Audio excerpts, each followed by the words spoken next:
Recently, I got an email from Rick Babik of Babik Music. He said, "Hey Jamie, a few weeks back I decided to make a new guitar body template/shape. I'm curious what you think."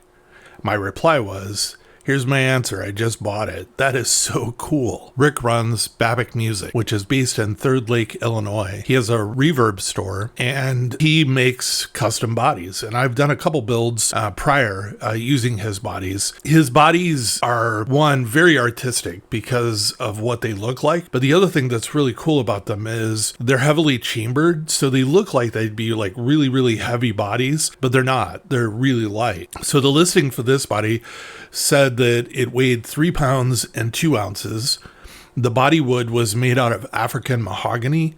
The top woods are walnut, yellow heart, Padauk, Zebrawood, and Canary wood. As I said, the guitar is heavily chambered for a lighter weight and resonance. It has a rounded back for comfort, and the top of the guitar is a 1/4 inch thick. When I was a kid, my mom owned an antique store. I liked going and working there. She specialized in Art Nouveau and Art Deco pieces of artwork and furniture. I really didn't like the Art Nouveau stuff, but I sure did appreciate the Art Deco furniture. It was just amazing to me how it looked. Art Deco was an international decorative style that ran from 1919 to 1939. Initially, it was called Le Style Moderne, or Jazz Moderne. The style received its current name in 1968 during what was described as a period of scholarly reappraisal. Art Deco featured geometric shapes in clean, angular, and symmetrical forms with clearly delineated colors. The style infused simple decorative design into functional objects. To me, this really describes the body that Rick created. Rick described the top of the body as art top. It is most definitely Art Deco. I'm transported back to being a kid again and being at my mom's store. The guitar body is symmetrical, clean, and so smooth to the touch. It looks like it'd be heavy, but with the functional part being that it is heavily chambered, really makes it feel so light. The assembled guitar, when I was done, only weighs 6 pounds. I want to talk a little bit about neck and bridge alignment on a Telecaster. I've gotten lazy and I've gotten away from my basics of bolting on the neck, installing 2 strings to test the neck, body, string, bridge, and pickup pull alignment.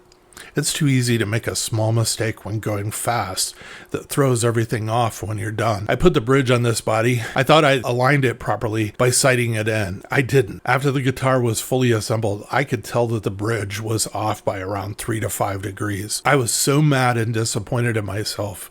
I felt as though I had ruined such a beautiful, one-of-a-kind piece of art. The next morning, I took everything apart. I then took wood dowels and filled in the 4 holes. I installed a low E and high E string on the guitar. I used 1/8 long screws inserted to the other 4 string holes, and this locked the bridge in place. I then could see that the strings were not centered or near centered over the pulls of the bridge pickup, and the bridge canted to the left. I was able to align the bridge to the right as much as I could, where the strings would be mostly centered over the pulls. I re-drilled the pilot holes and then drilled the remaining depth. When I reassembled the guitar, I was happy to see that I had corrected my error, and it was invisible at all because the bridge covered the filled holes. A few additional minutes of work can eliminate a lot of downstream problems. A little different version of the saying, measure twice, cut once. I installed a new set of pickups in this guitar from a maker that I've never purchased from before. Guitar Brain is the name of the company that produced the pickups out of Toronto, Canada, and they have a store on Reverb. The pickups I installed are called Guitar Brain Legendary 50s Custom Shop Hand-Wound Telecaster Pickup Set, and they're described as they have Alnico 3 magnets in the bridge pickup, Alnico 5 magnets in the neck pickup, custom-made plain enamel wire,